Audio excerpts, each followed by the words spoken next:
Hi, and welcome to Robert's DIY Western United States Helper Tour. My goal is to help people on the western half of the United States. If you're in the Mountain Time Zone or the Pacific Time Zone, contact me to see if I can help you with your DIY needs.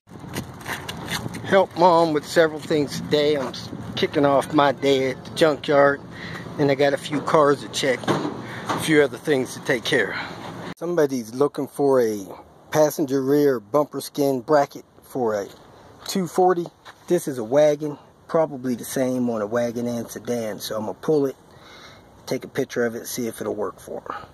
Working on the sunroof on the Panther, it would go up and down venting, but it would not slide back. And what happened was the grease collected dirt in the tracks, and the dirt bound the mechanism up and it wouldn't go down. So now I cleared that out. I'm going to clear out the track a little bit more. Spray it down with carb cleaner, wipe it out. Then I'm going to spray it down with WD-40, run it 2 or 3 times. Then I'm going to spray it down with lithium grease. Alright, since I'm doing my plugs, 30,000 miles, I'm checking my compression. Cylinder 1 and 2 at 150. So, probably because my battery's cranking it a little low. So that looks good. I'm going to go ahead and check 3, 4, and 5. We got everything back together on the car. Now we need to change the thermostat. How my spark plugs look. They're supposed to be changed every 30,000 miles.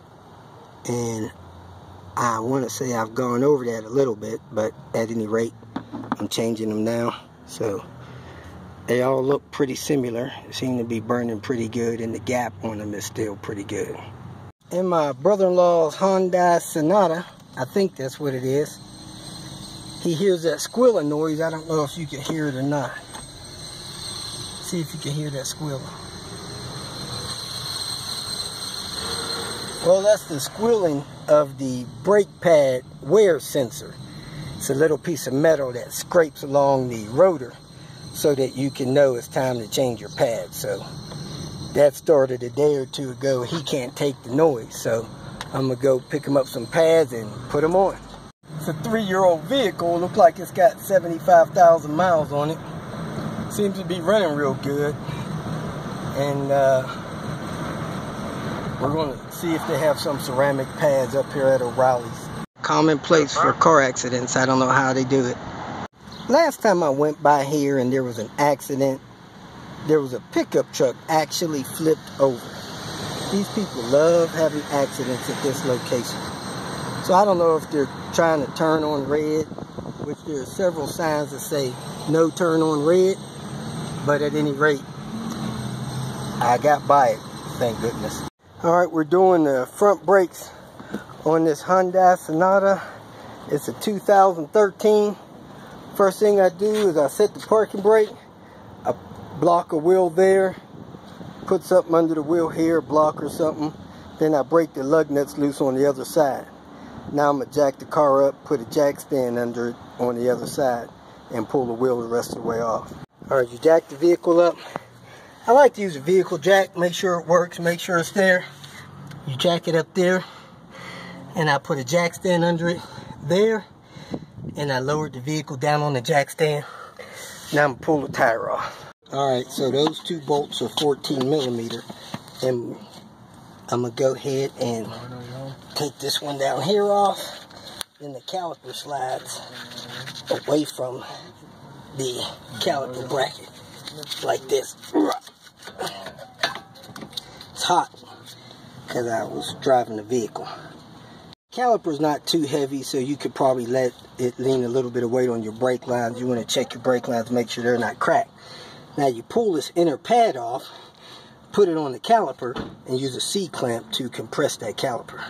So you run your C-clamp on the old pad and run it down. And over there, that's the little scrape pad wear indicator that makes the noise against the rotors. So let me go ahead and finish doing that.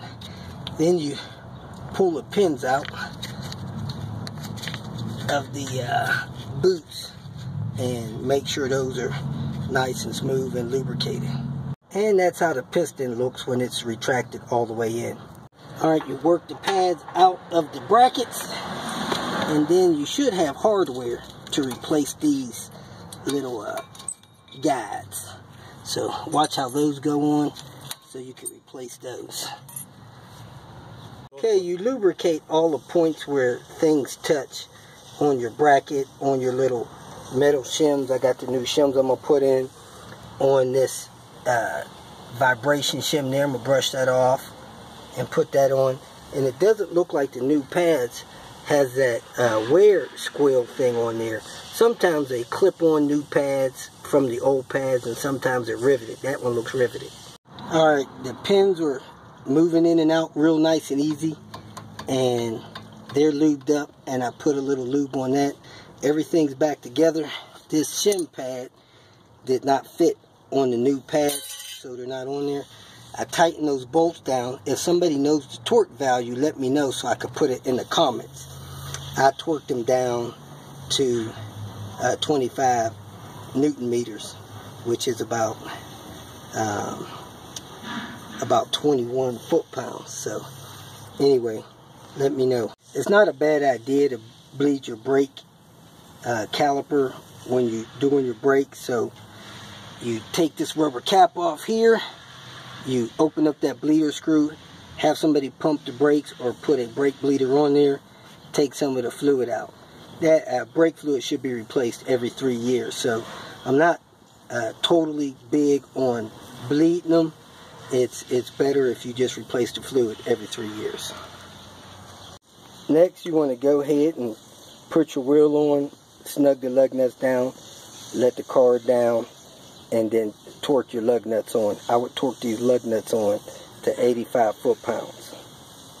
If you got any questions, go ahead and post it. I'm going to go ahead and do the other side.